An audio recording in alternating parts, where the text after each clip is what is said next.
아이고, 아니 오늘은 보니까 많이 바쁘신 것 같은데요. 네, 오늘 좀. 얼굴 못 알아봤어요. 아, 그러셨어요? 사진분이신 거 같아요. 네, 네, 너무 반갑습니다. 예, 아, 진짜 완전 나가고 있어요. 그러세요? 한 20년 더. 고맙습니다. 마스크를 벗을까요? 저는 오늘 점심에 가서 검사를 했어요. 뭐 그러셔도 괜찮죠. 일부러 하실 때 일부러 후보님 말씀하시라고. 그래요? 저는 막 아까 한 최소한 1000명한테는 노출돼서 한 1시간 전에 검사 결과 나왔습니다. 후보님 배 나오셨네. 잘 숨겼는데 들켰네. 이게 숨기더라고요. 그래서 고생하셨어요. 예. 자, 슬레이트 제가 쳐드릴까요? 네, 감사합니다. 자, 하나, 둘, 셋. 네.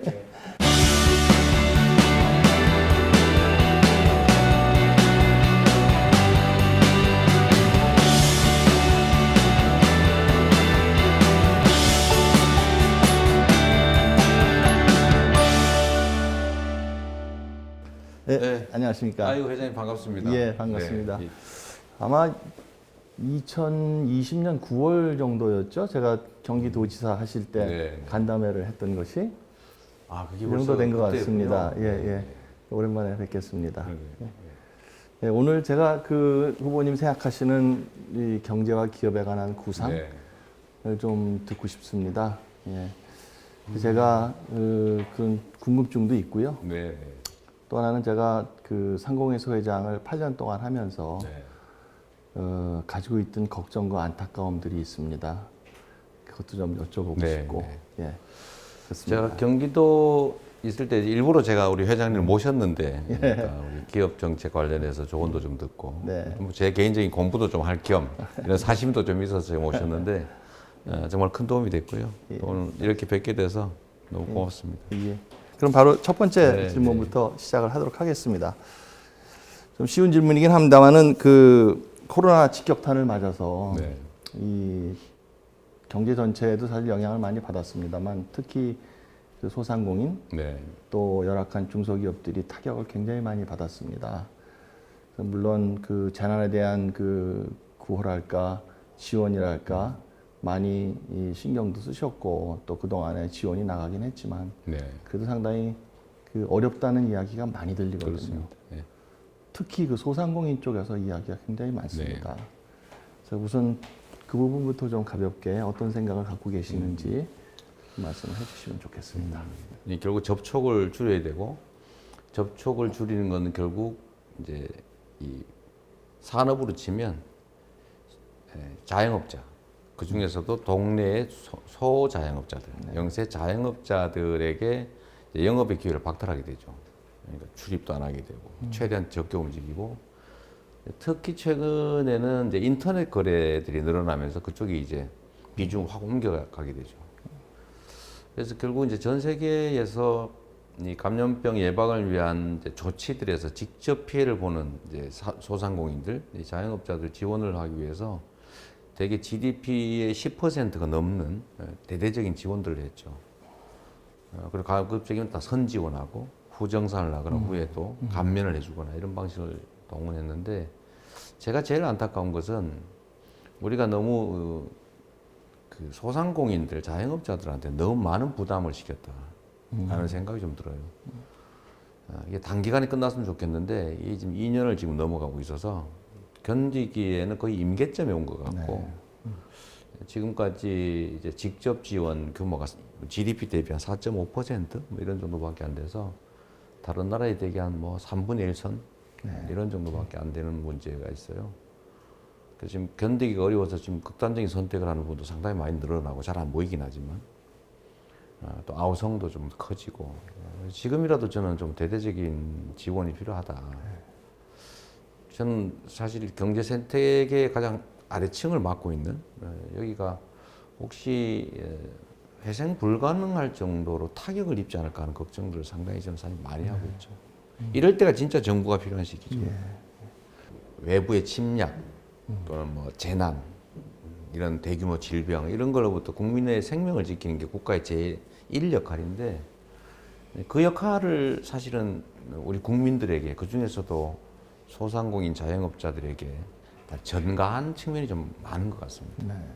그래서 견디기 어려우니까 주로는 이제 금융 지원으로 견디고 있는데 이거 결국은 지원을 해준 게 아니라 밀어준 거잖아요. 그렇죠. 예. 네. 근데 그게 쌓이고 있어서 저는 뭔가 근본적인 좀 획기적인 조치가 꼭 필요하겠다 이렇게 생각하죠.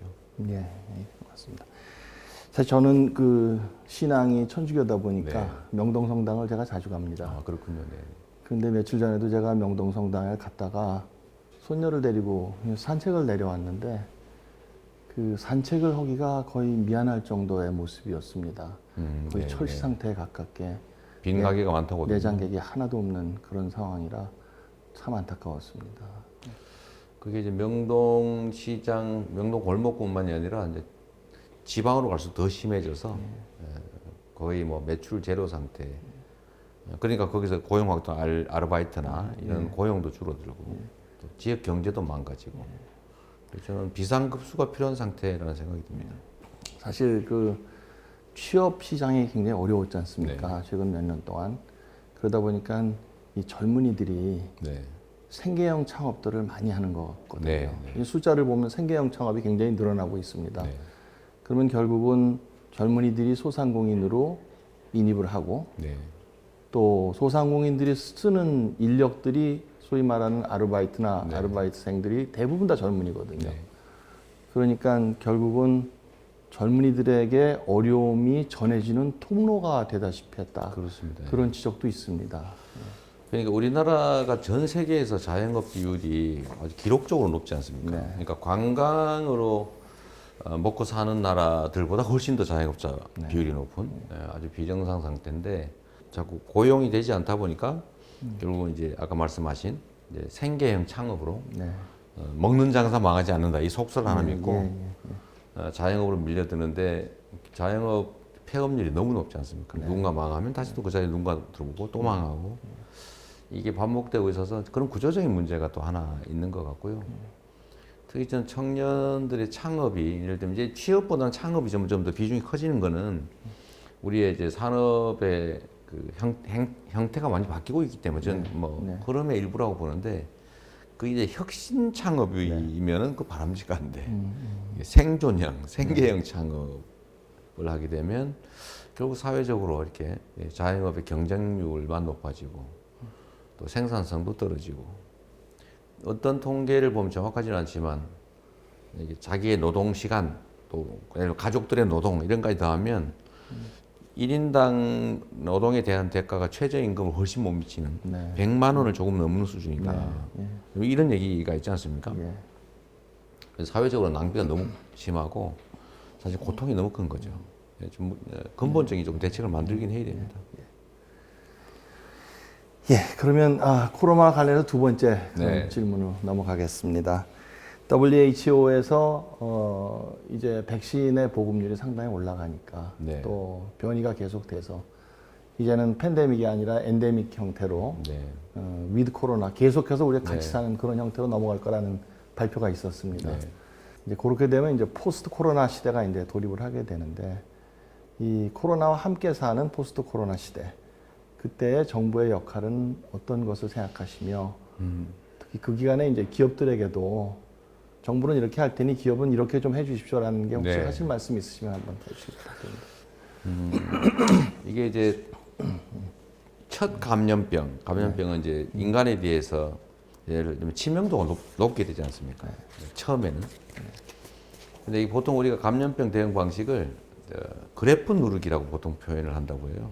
그러니까 이게 가만히 놔두면 급격하게 모두가 걸리고 정말 많은 사람들이 피해를 입은 다음에 적응을 해서 소위 이제 면역 체계가 생겨서 서서히 사라지거나 아니면 같이 사는 상태가 되는데 이게 의료 체계에 한계가 있으니까 이제 이걸 넘어서면 이제 그 생명의 위협을 받는 거죠. 그래서 이 목표가 그래프를 높게 좁게가 아니고 낮게 길게 이렇게 누리는 게 목표가 되죠. 이제 의료 체계 내에서 견딜 수 있게 그러면서도 이제 적응해 가는 거죠. 이게 이제 상당한 시간이 걸리고 그 사이에서 이제 인명 피해가 최소화 될 수 있도록 또 그러면서 그 사회가 적응할 수 있도록 만드는 게 이제 보통의 방역 정책인데 결국 저는 제일 중요한 것은 국민들의 생명과 안전이 침해되지 않도록 의료 방역 체계를 좀 강화해 놔야 되겠다. 그 중에서도 저는 이제 정치를 시작한 이유가 이제 공공의료 때문이었는데 국민의 생명 안전을 지키는 게 공동체의 최고 책임이다라는 생각인데 의료 방역 체계를 좀 충분히 갖추는 게 제 1의 과제가 될 것 같습니다. 뭐 당연히 뭐 백신도 개발하고 치료제도 자체 개발하고 하는 것들 중요할 테고요. 더 중요한 건 이제 앞으로는 인구의 밀집도가 올라가서 도시화가 좀 너무 심하게 진척되고 또 환경 파괴도 심하고 그래서 동물과 인간의 경계선이 무너졌다는 거니까. 그래서 앞으로 이런 일이 자주 생길 거라고 예측하기 때문에 결국 그것도 하나의 산업으로 우리가 또 대비도 해야 될 것 같고 또 기회로 만드는 것도 중요하지 않겠냐 그런 생각이 들고요. 저는 우리 기업인들께 드리고 싶은 뭐 말씀이라면 저는 뭐 기본적으로는 기업은 국가가 만들어 놓은 시장 질서 안에서 자유롭게 자기 이익을 추구하고 자기 실현을 추구하는 존재들이라고 보기 때문에 또 그게 이제 시장의 원동력이죠. 인간의 자기 욕망 실현, 자기 실현 욕구 이런 것들이 그래서 충실하게 새로운 사회 그야말로 팬데믹이 일상화된 아주 주기적으로 반복되는 코로나는 우리의 삶의 일부화된 사회 그 사회에 적응할 수 있는 좀 체제를 갖추어 나가고 또 거기서도 좀 국제 경쟁력을 좀 갖추어주면 좋겠다는 생각이 하나고요. 두 번째는 어려운 시기일수록 그 기업도 전에는 노동자를 써서 돈을 벌고 이렇게 생각했다면 지금은 이제 하나의 조직이 됐으니까요. 하나의 식구다 이렇게 생각하시고 함께 살아가는 세상으로 좀 가족처럼 좀 우리 노동자들을 좀 대해주면 좋겠다. 그게 과거에는 선행이었는데 어쩌면 지금부터는 소위 말하는 ESG 경영, 윤리 경영, 환경 경영, 뭐 공익기업, 사회적 책임 등등으로 이제는 기업이 인정받기 위한 하나의 조건이 되어 있기도 하니까요. 좀 그런 측면에서 조직 구성원들에 대한 좀 배려나 이런 것들이 좀 더 많아지면 좋겠다. 그런 생각합니다. 네, 고맙습니다.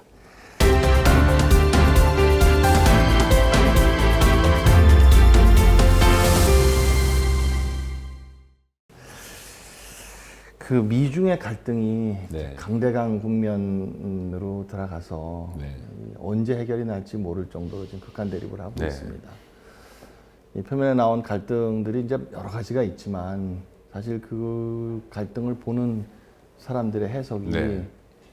주된 해석이 그 패권 경쟁이다. 네. 또 다시 말하면 각자 가지고 있는 시스템이나 기술에 대한 그 우월적 경쟁력을 증명하는 그런 패권 경쟁이다라는 이야기를 네. 하거든요. 사실 미중 갈등 말고도 요즘에 이 지정학적 리스크가 세계 네. 곳곳에 있습니다. 물론 곳곳에 있는 리스크를 우리가 다 생각하고 다 대처하기에는 우리 당면한 문제를 먼저 생각을 해야 되니까 이 여러 가지 나와 있는 그 외교 현안들, 네. 전 세계 곳곳에 있는 갈등들 이런 걸 보다 보면 표면적으로는 그냥 미중 갈등이라고 그러지만 국민들한테 조사를 해보면 네.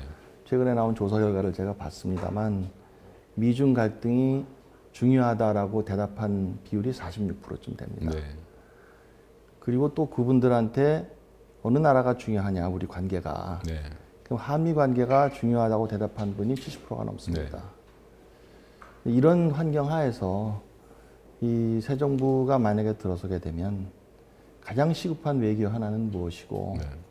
또 그거에 대해서 어떻게 대처하실 생각을 가지고 계신지 네. 그 얘기를 좀 들어보고 싶습니다. 예. 이제 국가의 존재와 관련해서 제일 중요한 건 국가 공동체 자체가 존속해야죠. 네. 네, 이제 안보 문제죠, 그게. 안보에는 뭐 질병 재난 문제도 있긴 하지만 결국 이제 국가 간의 관계, 특히 이제 적대적 국가들과 접하고 있을 경우에는 군사적 안보 문제가 매우 중요한 과제가 됩니다. 근데 우리는 사실 이제 한미 동맹을 기반으로 해서 강력한 군사력을 사실 가지고 있기 때문에 재래식 그 군사력 비교를 하면 사실 우리가 매우 압도적이죠. 이게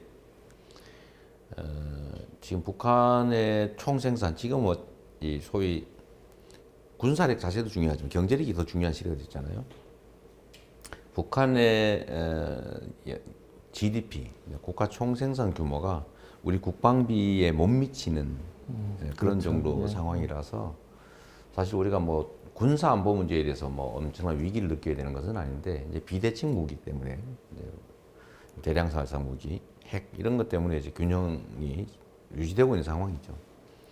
그래서 군사 안보 문제를 생각하지 않을 수 없고 그런 측면에서 보면 한미 동맹이라고 하는 게 매우 중요하죠. 그러나 그건 기본이고 가장 기본에 해당되는 것이고 선택 여지조차도 거의 없다시피 한 일이죠. 그런데 우리가 고민해야 될 영역은 선택할 수 있을 때 고민되는 거 아니겠습니까? 그게 이제 경제와 관련된 문제죠. 소위 이제 안보, 질서, 민생. 저는 이 세 가지 제일 중요하다고 보는데 그 중에 민생에 관계된 거라면 결국 경제 문제고 경제 문제에서는 우리는 수출과 대외 관계가 중요하고 그런데 이 미중이 우리는 모두 중요한데 경제적으로 보면 근데 그 둘이 충돌하는 상황이 발생하니까 우리가 양자택일을 자칫 잘못하면 강요당할 수 있는 상황이 오죠. 지금도 이제 그런 논란이 이제 조금씩 생겨나긴 합니다. 그런데 저는 사실 그럴 때 양자택일 하지 말아야 된다고 보죠. 양자택일은 누군가가 던지는 선택지인데 우리는 어떤 걸 선택해도 우리한테 이익보다는 그 선택을 강요하는 측의 이익에 부합하죠. 그러면 우리가 과연 제3의 선택지를 만들어낼 만큼 역량이 되느냐? 저는 된다고 봐요. 이제 과거처럼 우리가 경제력이나 군사력이나 아니면 국제적 위상이 매우 낮을 때, 이럴 때는 어쩔 수 없이 선택할 수밖에 없지만 지금은 경제력은 공식적으로 10위이고 군사력은 6위로 평가되고 예를 들면 종합국방력, 국력 이런 것들보다 7, 8위 정도로 평가되지 않습니까? 그러니까 국력은 상당 정도 우리가 갖추고 있고 거기에 저는 정치 리더십, 그러니까 소위 대통령을 포함한 정치 의사결정 책임자들의 용기, 현명함, 결단 이런 것들이 저는 우리의 제3의 선택을 가능하게 할 거라고 믿죠. 미중 관계도 패권 경쟁을 하긴 하지만 이제 그들조차도 서로의 그 연관 관계를 부정할 수가 없는 상황입니다. 그러니까 세 가지가 동시에 일어나고 있다고 그러죠. 협력할 건 협력해야죠. 예를 들면 보건 문제, 공급망. 그렇죠. 또 예를 들면 공급망 자체를 아예 끊을 수는 없어요. 네. 예. 또는 뭐 환경 문제, 네. 협력하지 않을 수가 없기 때문에. 또 이제 대결적인 측면이죠. 예를 들어 군사적인 부분이라든지 이런 부분들은 사실은 매우 대립적일 수밖에 없죠. 또 경쟁 영역이 있죠. 근데 이게 이제 경쟁 영역 중에서 약간 적대적 경쟁이 지금 문제가 되는 거죠. 저는 기회로 활용할 수도 있다고 생각해요. 뭐 저는 제 살아온 인생이 그런지 몰라도 이 위기적 요인들, 네. 특히 변동기 이럴 때가 기회일 수 있거든요. 순위를 바꿀 수 있는 기회이기도 하고 남들이 하지 못하는 새로운 가능성을 찾아내는 것 이게 기회인데 저는 그래서 다음 정부가 정말로 중요하다고 보죠. 현명해야 돼요. 저는 그 이제 외교 현안에 대해서 정부가 대처를 하고 또는 이미 대처하기 전에 입장 천명을 할 때 네. 항상 보면 조금 이 걱정이 된다 그럴까요? 이제 그랬던 점이 하나 있는데 그 뭐냐 하면 이 수사적 표현에 세련되지 못한 점이라는 겁니다. 네.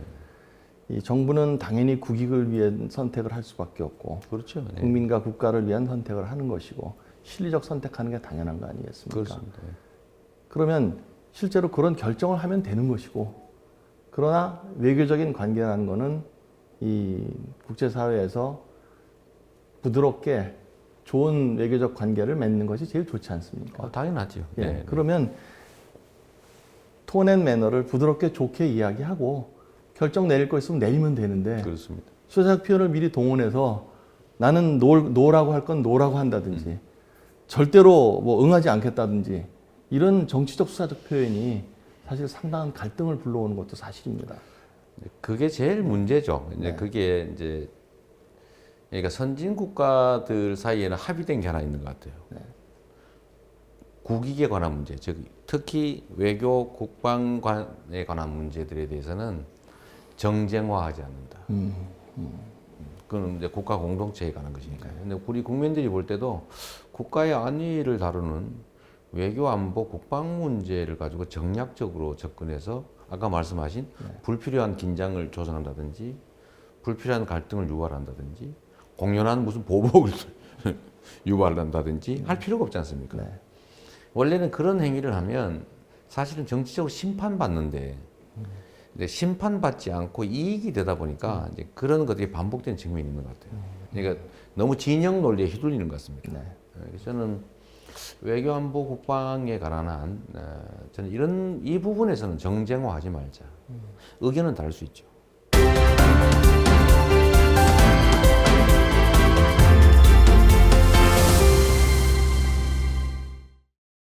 탄소 중립에 대한 질문입니다. 네. 그 탄소 중립에 대해서는 이제 세계 모든 국가들이 그 당위성에 대해서는 이제 어느 정도 그 인정을 하는 네. 그런 시대에 돌입을 했습니다. 그 조사에 의하면 그 신흥 국가들도 이제 상당히 가입을 해서 70개국이 넘는 나라들이 탄소 중립 선언을 이미 했습니다. 네.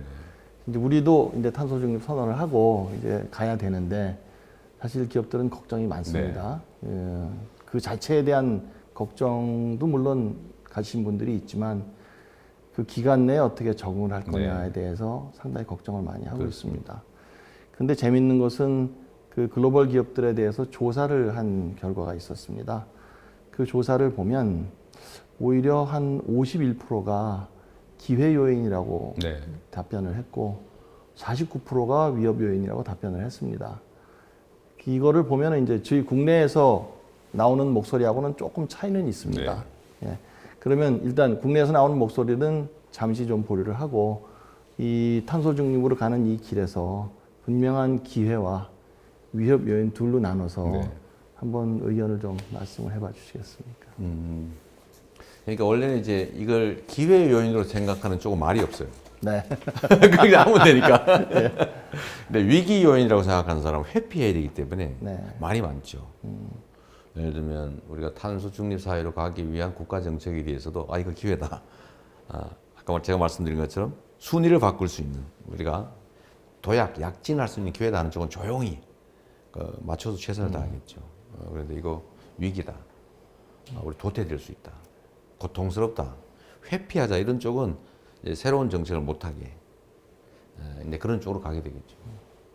사실 우리나라가 이제 탄소 제로 2050 달성하기 위해서 이제 2030년까지 40%를 줄인다. 최대치 대비. 이걸 정했는데 이것도 사실은 매우 어렵다. 기업들 입장에서는 그렇게 지금 생각하지 않습니까? 근데 그건 사실이 맞는 말이죠. 왜 그랬냐면 40%는 사실은 국제사회 기준으로 엄청 낮은 거예요. 매우 낮은 겁니다. 왜 그런데 그나마 좀 원래 30%, 25% 이러다가 40%를 확 올린 거 아닙니까? 얼마 전에 파리 기후 협약 때문에. 근데 그렇게 했을 때 과연 우리가 견뎌낼 수 있겠냐? 왜 이렇게 과격하게 정했어야 되냐면 사실은 그 이전에 이미 이명박 정부 때부터 이게 문제가 됐던 사안이지 않습니까? 그때부터 이미 탄소 발생을 줄여야 된다. 그렇죠. 예. 했는데 그래서 그때 녹색 성장 얘기를 했는데 말로만 녹색 성장을 하면서 화석연료 사용을 줄인다든지 또 재생에너지를 확대한다든지 탄소 발생을 줄인다든지 하는 거 실제로는 안 해버린 거죠. 근데 박근혜 정부도 거의 비슷했고. 근데 이게 이제 쌓이고 쌓여서 우리는 이제 국제사회 부담이 커졌는데 저는 피할 수 없다고 보는 거죠. 피할 수 없다면 방법은 즐기거나 기회를 활용하는 게 제일 좋습니다. 근데 저는 가능하다고 보죠. 일선의 기업들이나 어려울 겁니다. 저는 탄소 발생을 줄이는 방법은 할당할 수도 없고, 그래도 강제 할당할 수도 없지 않습니까? 당신 이것만 써라 이럴 수도 없지 않습니까? 결국 부담금제일 수밖에 없는데 부담금을 올리면 그만큼 발생 속도가 줄일 감축 속도가 줄겠죠. 빨라지겠죠. 근데 문제는 고통스럽죠. 그래서 저는 이제 스위스 방식을 좀 우리가 고려해 보자는 거예요. 결국은 산업도 전환도 해야 되는데 고통이 따르고 비용이 드니까 국가가 기술 개발이나 산업 전환에 필요한 지원들은 최대치로 하고 관련 기업들에 대해서도 좀 직접적인 지원을 하자. 재원은 어디서 나오냐? 좀 탄소 부담금을 딴 데 쓰지 말고 관련 기업들의 산업 전환에 일부 지원하고 이걸 물가가 올라갈 수밖에 없기 때문에 그 중에 일부는 스위스 방식인데요. 전 국민들한테 고루 지급해서 물가 상승을 견딜 수 있게 해주자.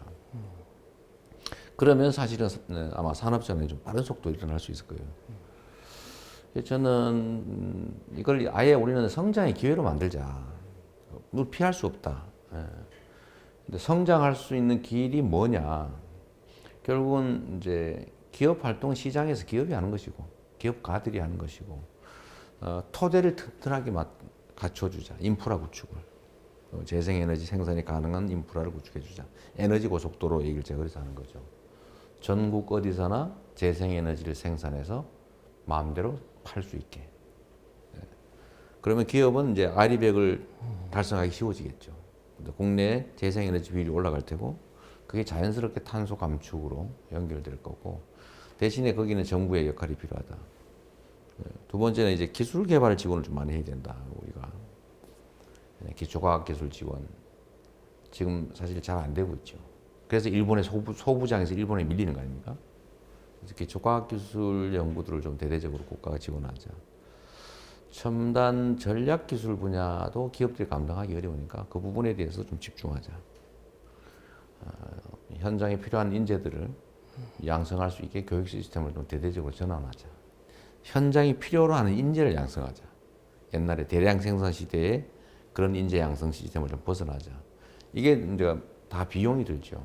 결단이 필요하고 국가의 역할이 필요하니까 저는 위기인 건 맞는데 우리는 위기를 이겨내는 역량이 있거든요. 우리는 정말 허허벌판에서 70년 만에 세계 선진국이 됐지 않습니까? 세계에 이런 나라가 없어요.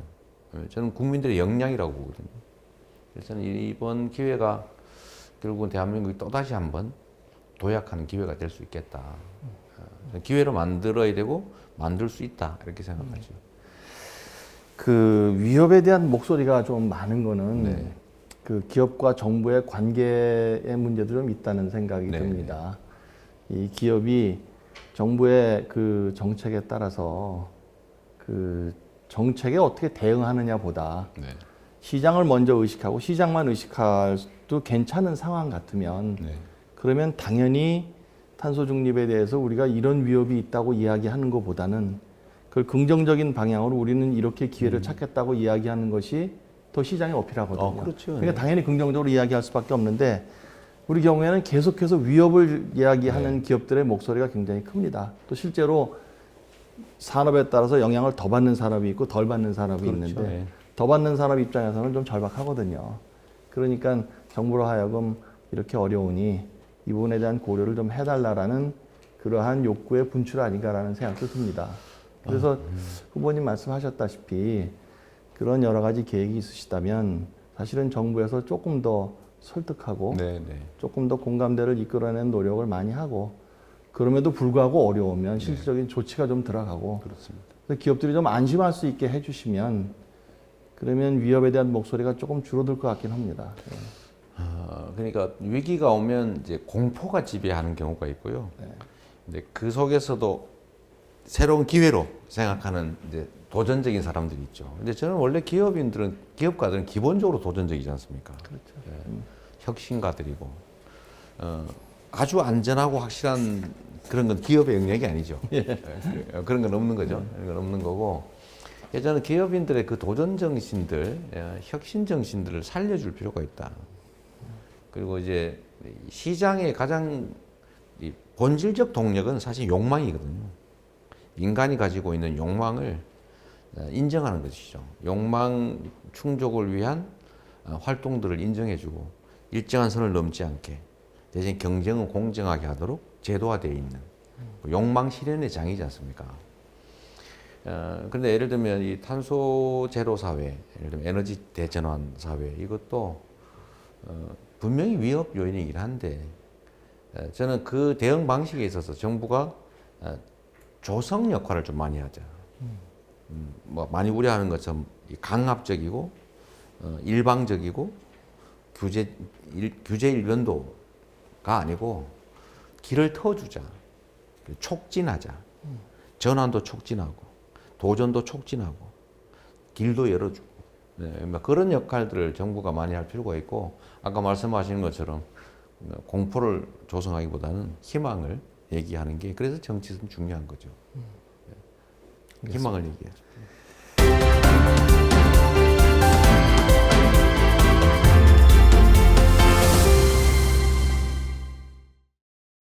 아마 이 질문은 그 기업가 입장에서 그 질문을 하기는 조금 쉽게 나오는 질문은 아닙니다. 그 사회 양극화에 관한 질문입니다.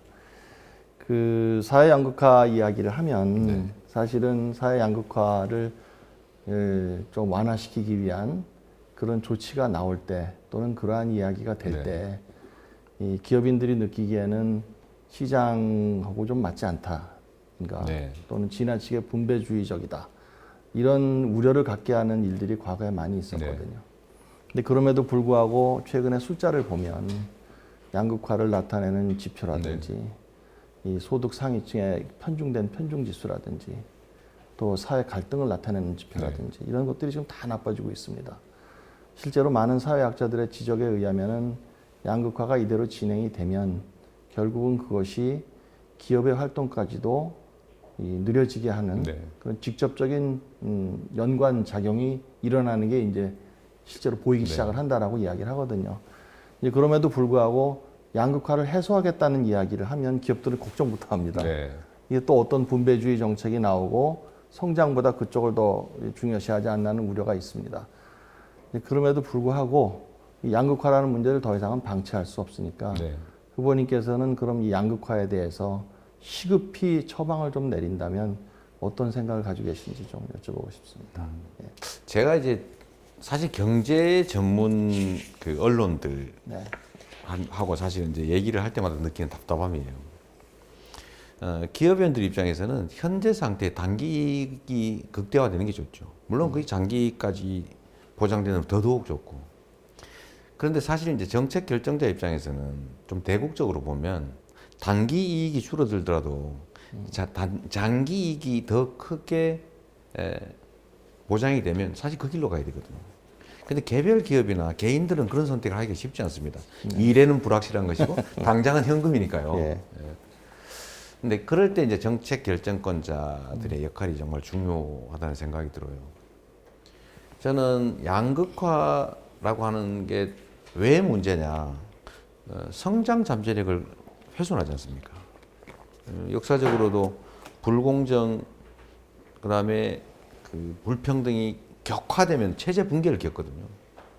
결국 그 대지주도 망한단 말이에요. 언젠가는. 그게 역사 아닙니까? 결국 다 뺏겨가지고 다시 경자유전으로 갔다가 또 집중됐다가 또 망하면 다시 또 경자유전 원칙으로 또 가고. 이게 역사적 경험인데 우리도 사실 비슷한 상황으로 갈 수 있다. 세계 자본주의 전체가.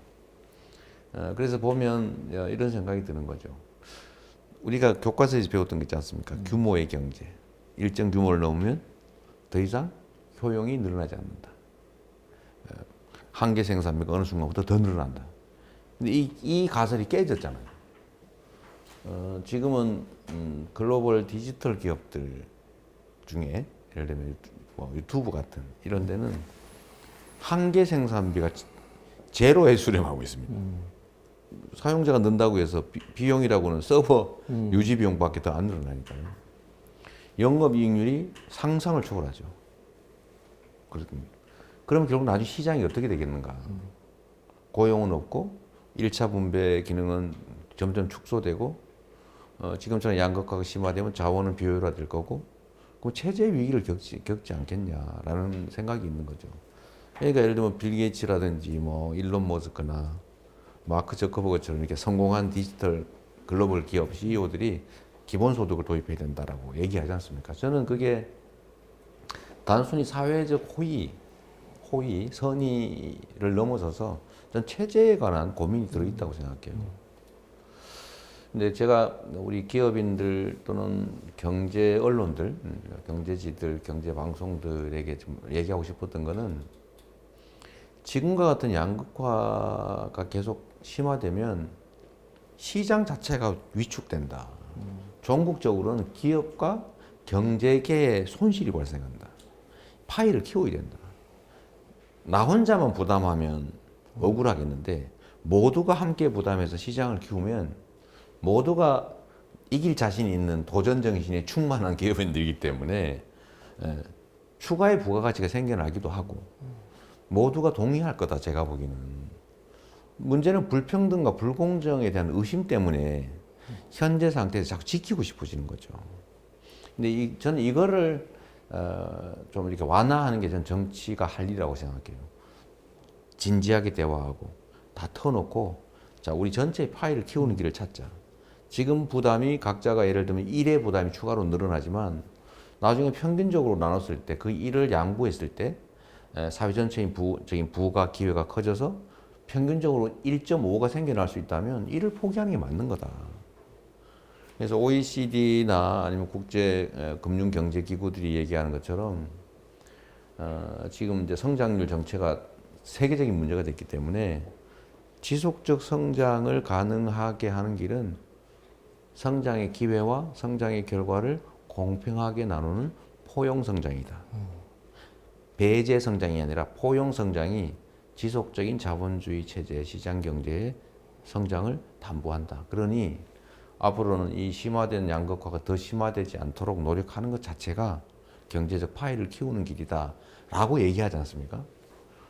근데 제가 제일 아쉬운 거는 국제기구들이 이렇게 얘기한 지가 10년이 훨씬 넘었는데 네. 국내에서만 유독 분배는 성장의 대립 개념, 복지는 경제의 반대 개념, 갈등 관계인 것처럼 인식한다는 거예요.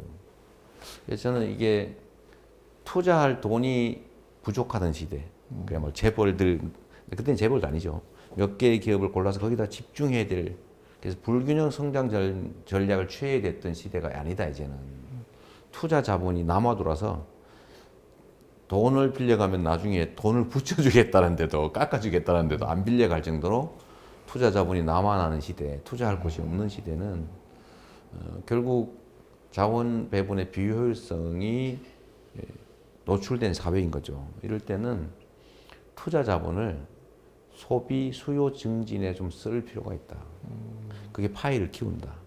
그러니까 경제 선순환의 출발점을 과거에는 생산과 공급의 중심이었다면, 그럼 다 자동으로 이제 고용이 늘고, 자동으로 소득이 늘고, 자동으로 소비와 수요가 늘고, 다시 생산이 늘고. 근데 이게 지금 깨지고 있으니 소비 수요를 늘려서 생산을 유발하는 이 선순환의 출발점을 약간 바꿀 필요가, 교정할 필요가 있다. 라는 생각에서 저는 사실은 이제 그 수요를 위한 소비 진작을 많이 해야 된다고 생각하는 거죠. 가난한 사람을 많이 주자 뭐 이런 게 아니고 성장의 새로운 틀로 저는 생각을 좀 바꿀 필요가 있다고 생각하죠. 그 또 하나 그 좀 바꿔야 될 것 중에 하나가 이렇게 보면요. 이 원론적에서는 이제 원론적으로는 다 동의를 많이 합니다. 그런데 저 자신도 이제 기업인을 하면서 충격을 받은 것 중에 하나는 뭐냐면 사회안전망에 대한 투자가 우리나라가 OECD 국가 중에서 최하입니다. 그렇습니다. 그런데 체감하기에는 뭐 많이 쓰는 것 같거든요. 왜냐하면 뭐 언론을 통해서 기사 나는 거, 어떤 여러 가지 무슨 그 조치 이런 것들이 나오는 거 보면 종류가 많아서 그런지 자주 접하니까 뭐 많은 것 같은데 사실은 총액으로 보면 OECD 국가 중에 최하위라는 얘기를 듣고 상당히 놀랐습니다. 이제 그 놀랐는데도 어떤 일이 있는가 하면 이 양극화 해소에 대한 이런 이야기들이 나오면 우리 기업인이 책임은 아니거든요. 그렇죠. 네. 우리가 그렇게 만든 건 아니거든요. 뭐 당연하죠. 그런데 왠지 그런 이야기가 나오면 우리가 잘못했다고 지적받는 듯한 그런 기분이 듭니다. 물론 그동안에 기업이 일탈도 많이 했고 또 공정한 거래 질서로 봤을 때 눈살을 찌푸린 일을 많이 했죠. 그거를 뭐 부인하진 않습니다. 그렇지만 총체적으로 봤을 때 기업도 역할을 하고 또 사회가 그렇게 앞으로 나가면서 양극화를 해소하려면 다 같이 참여해야 되는데 마치 우리는 대단히 잘못한 사람인 것처럼 계속 비춰지면 참여에도 문제가 생기지 않겠습니까? 이런 건 좀 바꿔주시면 좋을 것 같습니다. 근데 그런 오해가 생기게 된 연호는 그런 것 같아요. 개별 기업들이 그러진 않았는데 개별 기업들은 자기 현재 룰 속에서 자기 이익을 극대화하기 위해서 최선을 다한 거죠. 그 자체를 비난할 수도 없고 네. 또 거기에 성공을 한 게 기업의 성공이기도 한 거니까요. 근데 문제는 이제 기업인 단체, 그러니까 조직된 기업인 단체, 그 기업인 단체의 이익을 대변하는 경제지, 경제 언론들 또는 거기를 대변한다는 정치 조직 이런 쪽들이 사실은 거의 이데올로기화 되다시피 한 거죠. 분배는 나쁜 거, 성장을 훼손하는 거. 그리고 한때 이게 맞는 말이었을 때가 있죠. 투쟁이 벌어졌으니까요. 그래서 시대가 변했으면 생각도 좀 바꿔야 되는데 제가 제일 답답한 게 그겁니다. 고위 관료들은 수십 년을 똑같은 일을 하면서 최고의 의사결정권을 가졌는데 가장 오래된 사람들이라는 거예요. 그렇지 않습니까? 공부한 지가 가장 오래된 사람들. 네. 현대 경제 산업 이론과는 매우 동떨어진. 네. 근데 그런 사람들이 의사결정을 하는 게 하나의 문제인 것 같고 또 관성이라고 하는 게 있는 거죠. 지금까지 왜냐하면 수십 년을 자기 머릿속에 그래 분배 그거 하는 것보다는 빨리 기업에 투자를 해가지고 파이를 늘려야지. 근데 그게 맞는 말이거든요, 본인 생각에는. 이런 것들이 아직은 좀 변하지 않는 측면이 아닌 것 같고요. 이런 것들을 사실은 바꾸는 게 혁신 아닙니까? 이 사고의 혁신이 필요한데 그게 잘 안 되는 측면들이 좀 사실 이런 결과를 빚는 것 같아요. 그러니까 저는 정말 아까 말씀드린 그 말씀 한 번 더 드리면 기업인들 입장에서는 시장이 커지는 게 좋습니다. 그렇죠. 예. 파이가 커지는 게 좋아요. 당연하죠. 예. 그리고 만약에 똑같은 돈을 쌓아놓으면 부가가치가 안 생기지 않습니까? 근데 이 시장을 통해서 구르면 부가가치가 생기는 게 자본주의 시장 경제 아닙니까? 그래 모두가 똑같은 비율로 시장에 구를 수 있는 자원을 내놓는 거죠. 그럼 구르면 커지지 않습니까? 그럼 우리 다시 누군가가 그걸 회수하잖아요. 더 많은 회수가 가능한 게 맞거든요. 물론 이게 그 회수가 불가능할 정도로 기업이 압박을 받으면 안 되는데 그게 아니라면 그래서 저는 충분히 합의가 가능할 거라고 보고요. 사회 안전망 문제는 저는 그런 것 같습니다. 사실 우리 사회의 자살률이 가장 높다. 노인 자살률, 청소년 자살률, 종합 국민 자살률 이게 지금 십수년 동안 계속 압도적 1위인데 결국 사회 안전망 부족, 희망의 부족, 예를 들면 양극화, 불평등, 격차, 소외감, 배제감 이런 거 아니겠어요? 그렇죠. 근데 이거를 바꾸는 방법은 사실은 안전망 자체를 강화해야 되는데 악순환이 있는 것 같아요. 그 악순환이 뭐냐면 기업, 노동, 그다음에 정부 간에 서로 불신이 있습니다. 예를 들면 기업들 입장에서는 정규직 안 쓰고 싶어요. 그런데 정규직들 입장에서는 한 번 정규직 되면 절대로 나가면 안 돼요. 왜냐하면 비정규직이 너무 불리하거든요. 안전망이 불확실해서 떨어져서 치명적인 결과를 빚으니까 극단적으로 조직 단결하지 않습니까? 그러니까 기업들은 정규직 안 뽑죠. 그러니까 격차가 점점 커지고 상황은 더 나빠지고 정부 입장에서는 안전망을 강화하려니까 기업들이 추가 부담을 해줘야 되는데 기업들은 해줄 이유가 없는 거죠. 그래서 만약에 이걸 반대 방향으로 예를 들면 고용 유연성을 좀 확보하자. 그럼 기업이 부담을 좀 더 하겠다. 가능하겠죠. 생산성이 올라갈 테니까요. 노동자들은 그 동의하는 조건이 안전망이 강화되는 거다. 나와 내 가족들, 내 다음 세대는 지금보다 더 나아질 거다라고 믿어지면 양보할 수 있잖아요. 그러려면 정규직, 비정규직 격차도 좀 줄여야 되고 반대 방향으로 선순환을 만들어 봐야 되는데 저는 가능할 거라고 보는데 많은 시간, 많은 대화, 많은 양보, 많은 에너지가 필요할 거예요. 예, 유럽 노르웨이인가 스웨덴인가 이게 성공했죠. 오랜 시간의 대화를 통해서. 저는 이제 조금 다른 면에서도 네. 생각을 해봤는데요.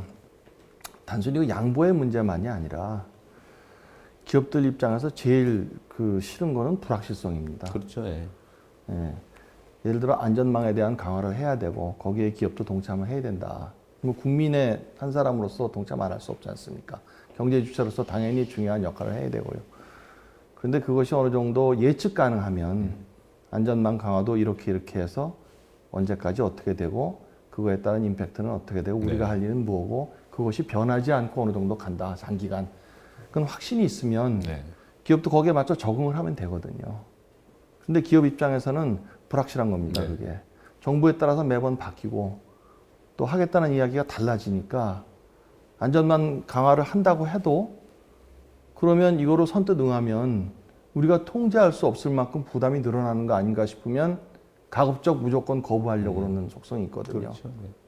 그러니까 그렇다고 그냥 수사적으로 지속적으로 강화가 될 것이다라고 이야기하면 그거 역시 또 믿을 수 없는 불확실성입니다. 그래서 거기에 확실성을 갖추는 방법은 제 사견입니다만은 그 과정에서 충분한 토의가 이어지고 법제화가 따라가고 해서 기업이 입장에서 봤을 때도 아, 정부가 바뀌어도 이 부분은 바뀌지 않고 가겠구나라는 확신이 생기면 훨씬 좀 편안하게 동참할 수 있거든요. 그 불확실성에 대한 생각을 좀 많이 해주시면 좋을 것 같습니다. 근데 결국은 신뢰죠. 네. 불확실성은 믿을 수 없는 거죠. 미래의 어떤 상황을. 그렇죠. 예. 네. 그리고 신뢰라고 하는 것은 이제 소통과 대화에서 나오는 것인데, 물론 제도라고 하는 것도 신뢰를 확보해 주긴 하지만 그 자체도 사실은 언제든지 바꿀 수 있는 거니까. 중요한 것은 대화와 소통 같습니다.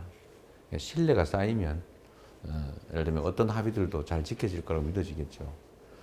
근데 우리 사회가 저는 너무 양극단으로 진영화되어 있다고 생각하죠. 그러니까 내가 속한 데는 언제나 옳다. 상대는 언제나 나쁘다.